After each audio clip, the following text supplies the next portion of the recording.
Inizio la spiegazione scientifica di una delle opere più famose al mondo con una introduzione dove già il titolo vuol far riflettere sul fatto che spesso le nozioni che abbiamo, oltre a essere poche, sono anche inesatte. Quando cerchiamo un libro indichiamo il nome e il cognome dell'autore e il titolo dell'opera. In questo caso Dante Alighieri Divina Commedia sono tutte e quattro parole sbagliate. Analizziamole una alla volta. 1. Dante. Non è questo il nome dell'autore. Il suo nome è Durante. Dante è una sua contrazione. Lui stesso però era riconosciuto e chiamava se stesso Dante, quindi diamolo per buono. Resta affascinante il fatto che mentre gli scrittori passano alla storia per il loro cognome, lui invece è conosciuto per la contrazione del suo nome. 2. Alighieri. Sul cognome la faccenda è complicata. Adesso il cognome ce l'ha anche chi non ha il padre. Non era così dove e quando visse lui. Solo le famiglie importanti o che lo erano state avevano un cognome che trasmettevano di generazione in generazione.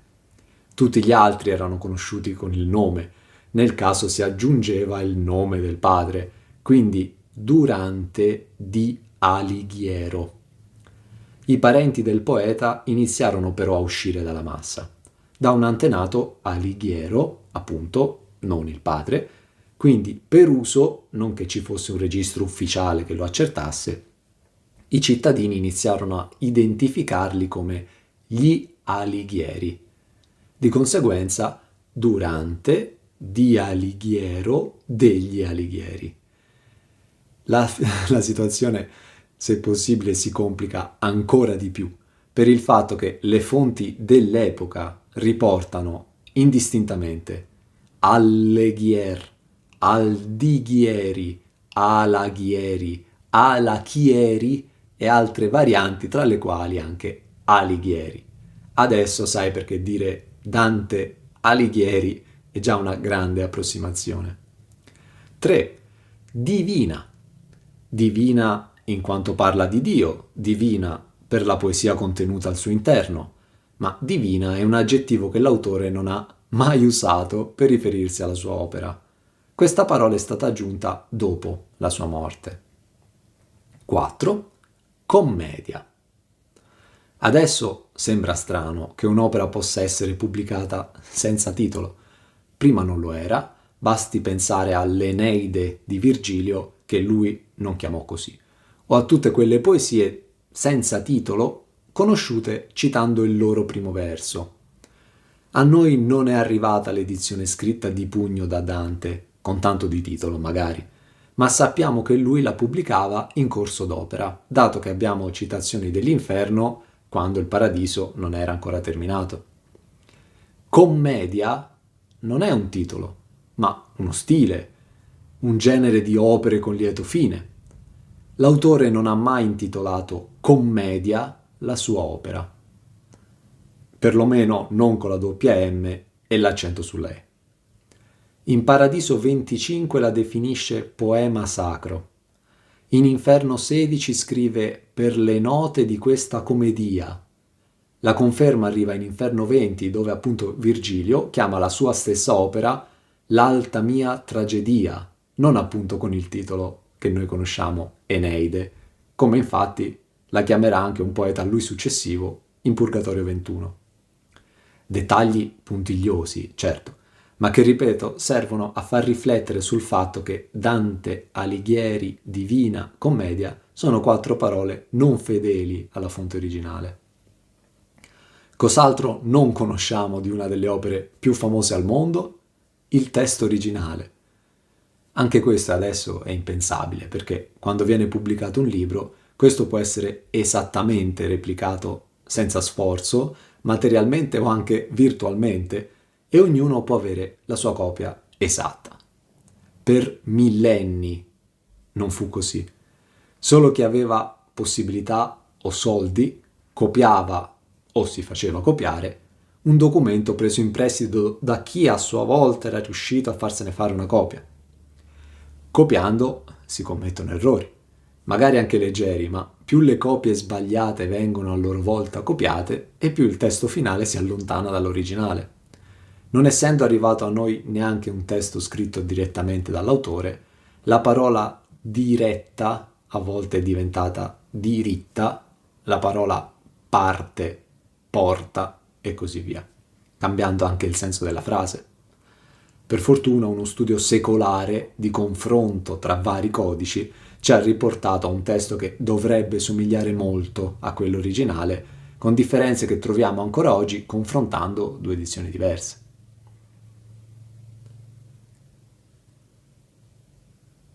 Il testo che consultiamo oggi è comunque quello originale, coi limiti appena descritti.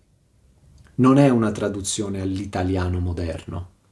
Dopo 700 anni le frasi «che ella mi fa tremar le vene ai polsi», Inferno 1, e «tale ha giallo un piè dentro la fossa», Purgatorio 18, «così mi disse il sol degli occhi miei», Paradiso 30, sono spaventosamente simili a quelle usate oggi da chi parla italiano. Ricordiamoci che quando furono scritte all'inizio del 1300 neanche esistevano tante nazioni che adesso hanno una propria lingua, tra le quali la stessa Italia, che è stata unificata più di 500 anni dopo, ma che ancora parla così. Ma allora perché, per capire la commedia di Dante, abbiamo bisogno di qualcuno che ce la spieghi, se è scritta in una lingua molto simile a quella attuale? A volte perché alcune parole sono cambiate o le ha inventate proprio lui.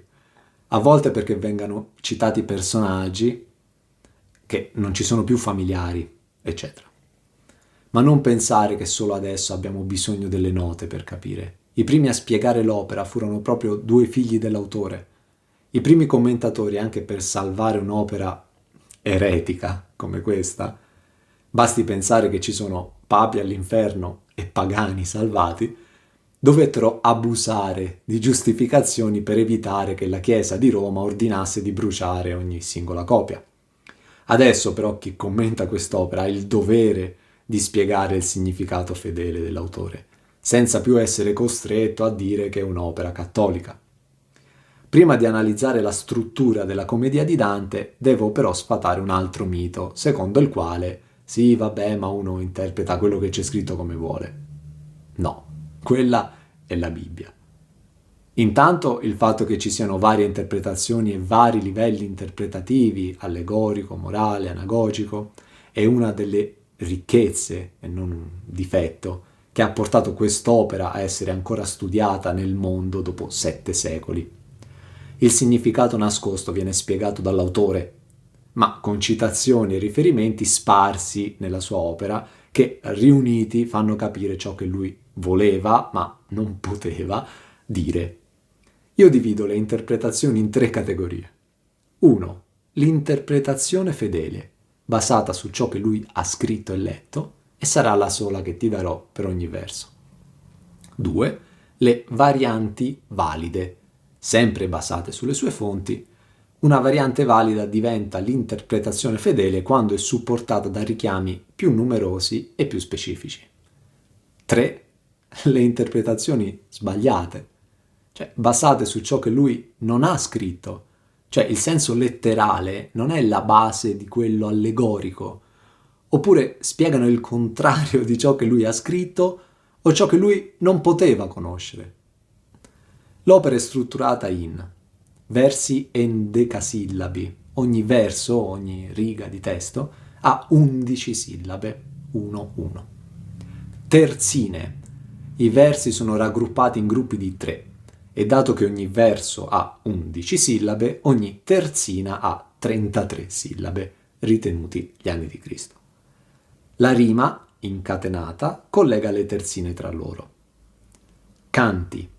Le terzine sono raggruppate in un canto. Ogni canto termina con un verso aggiuntivo dopo l'ultima terzina, che spezza la catena di rime che se no sarebbe infinita. Perciò il numero di versi di ogni canto è un multiplo di 3 più 1, ma non è fisso. Canzoni. 33 canti formano una canzone. Così vengono chiamate le 3 parti dell'opera, dall'autore stesso, che in Inferno 20 scrive 20° canto della prima canzone. Le canzoni sono ovviamente 3: Inferno, Purgatorio, Paradiso. Con il primo canto aggiunto all'inizio dell'Inferno, con una funzione introduttiva, l'opera arriva al numero complessivo di 1 più 33 più 33 più 33, quindi 100 canti. Grazie anche a questa struttura matematica, caratterizzata dai numeri fortemente simbolici 1 e 3, alle rime, ai tanti commenti, eccetera, l'opera è giunta a noi con un testo simile all'originale. Le guide principali del viaggio, terreno e ultraterreno, di Dante sono il tanto studiato poeta latino Virgilio per l'Inferno e per il Purgatorio e la tanto amata donna fiorentina Beatrice per il Paradiso.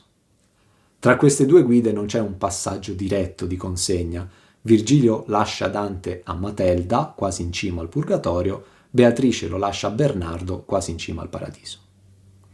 Una prima interpretazione generale che serve a capire l'intera opera è che il mezzo del cammin è quello di nostra vita, come scritto nel primo verso. È quindi un viaggio che ognuno di noi deve compiere quando è vivo e che serve a vedere il male e il bene per scegliere quale seguire. A livello allegorico non si tratta di un viaggio nell'aldilà dove Dante, o Dio, insomma, decidete voi chi, si è sfogato a punire i cattivi e a premiare i fedeli, ma la descrizione di come scegliamo di vivere la nostra vita. Paragonando alcune punizioni dell'inferno con la vita di tutti i giorni, tra quelli che si fanno trasportare dalla passione sessuale ci sono, là e qua, quelli sballottolati dal vento delle passioni, Inferno 5. I golosi, là e qua, sono come maiali che si rotolano nel fango, Inferno 6. E chi non sa gestire il denaro spinge un masso pesante che non porta alla vera felicità, là e qua, Inferno 7. I protagonisti sono i singoli uomini e come ciascuno di loro ha vissuto nella nostra vita. La commedia di Dante si inizia a capire solo quando si ha una conoscenza completa dell'opera e di ciò che l'autore ha scritto e letto per realizzarla. Prima di iniziarti a spiegare il primo canto, sono necessarie perlomeno 2 citazioni di un'opera precedente, La Vita Nova, senza le quali avrai difficoltà a capire in seguito. La prima citazione è la canzone che inizia col verso «Donne c'avete intelletto d'amore», citata anche in Purgatorio 24, nella quale, semplificando, c'è scritto «Un angelo dice a Dio che il paradiso non sarà perfetto finché lì non ci sarà anche Beatrice. E Dio gli risponde che la prenderà in cielo, ma lei deve stare ancora sulla terra perché lì c'è qualcuno, Dante, che deve perderla per poi dire all'inferno di aver visto la speranza dei beati». La seconda citazione che devo fare è la conclusione della Vita Nova. Appresso questo ultimo sonetto apparve a me una mirabile visione, nella quale io vidi cose che mi fecero proporre di non dire più di questa benedetta, infino a tanto che io potesse più degnamente trattare di lei. E di venire a ciò io studio quanto posso, sì come ella sa e veracemente. Sì che, se piacere sarà di colui a cui tutte le cose vivono, che la mia vita duri per alquanti anni, io spero di dicer di lei quello che mai non fu detto da alcuna. E poi piaccia a colui che è sire della cortesia che la mia anima se ne possa agire a vedere la gloria della sua donna, cioè di quella benedetta Beatrice, la quale gloriosamente mira nella faccia di colui qui est per omnia saecula benedictus, che è benedetto per tutti i secoli. Per concludere, le fonti principali che consulto per realizzare la spiegazione scientifica della commedia di Dante sono le opere scritte e lette da lui stesso. Le elencherò in seguito. Tra le fondamentali devo citare adesso Bibbia, Eneide e Metamorfosi. Invece, tra i commentatori moderni che consulto, cito nel mio ordine crescente di apprezzamento Sermonti, Chiavacci, Malato e Soresina. Fine.